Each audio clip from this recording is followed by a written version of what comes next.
Sedihnya udah kayak apa tahu deh rasanya. Kadang-kadang kita nggak kenal, tapi kan kita sama-sama kita ngerti loh, dia yang berjuang di depan, dia yang nolongin kita di sini.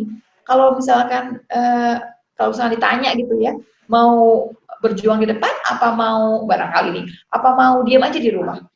Mungkin sebagian besar juga mendingan diam di rumah.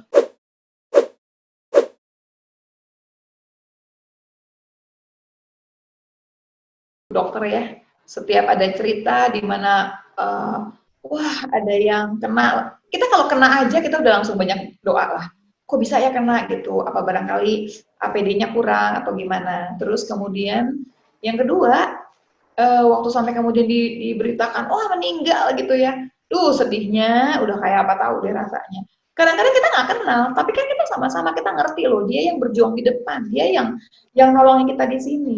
Kalau misalkan kalau misalnya ditanya gitu ya, mau berjuang di depan apa mau barangkali nih, apa mau diam aja di rumah? Mungkin sebagian besar juga mendingan diam di rumah.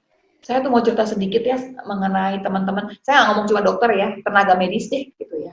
Ini tenaga medis tuh kebayang nggak sih, baru ada yang baru melahirkan anak, anaknya baru 3 bulan, masih menyusui. Kebayang nggak tuh coba Mas, kalau yang namanya lagi menyusui kan setelah sekian jam itu biasanya harus mengeluarkan air asinya kan ya, karena kalau nggak kan memang kenceng gitu ya. Nah itu pakai baju hazmat kan nggak bisa ganti gitu aja, pakai baju hazmat yang panasnya setengah mati, dalam keadaan harus buru-buru gitu ya, dia memompa asinya dia. Aduh kalau dengerin ceritanya sedih banget.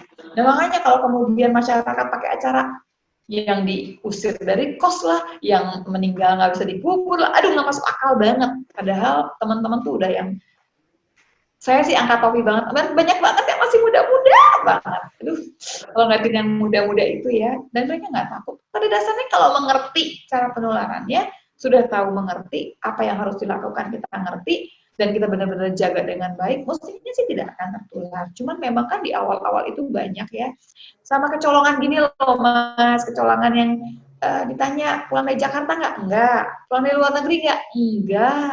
Kontak sama yang ini nggak? Tidak. Padahal nggak tahunya udah positif. Padahal nggak tahunya beberapa hari lalu udah panas, udah demam. Itu kan yang bikin kemudian jadi sumber penularan. Di mana tenaga medisnya lengah. Sebetulnya bukan cuma gejala.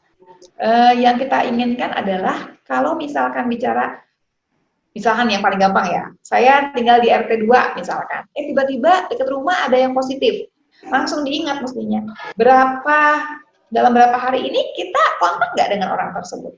Tanpa ada gejala pun kita bisa termasuk nih yang OTG, yang orang tanpa gejala. Rasanya sehat, tapi kita masih nularin.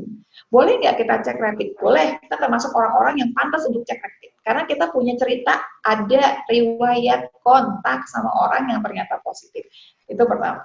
Yang kedua, kalau udah ngerasa, wah ada demam, kan udah tahu kali ya, demam, batuk kering, yang gitu-gitu ya, sakit tenggorokan, sesak gitu ya, udah begitu semua nih rasanya nggak enak, terus nggak bisa nyium, nggak bisa ngerasain gitu, ya udah langsung datang gitu ya ke puskesmas terdekat, karena puskesmas langsung tahu kalau dia bilang saya mau cek rapid demam bla bla bla, langsung protokolnya ada, langsung harus gimana, rapidnya juga ada.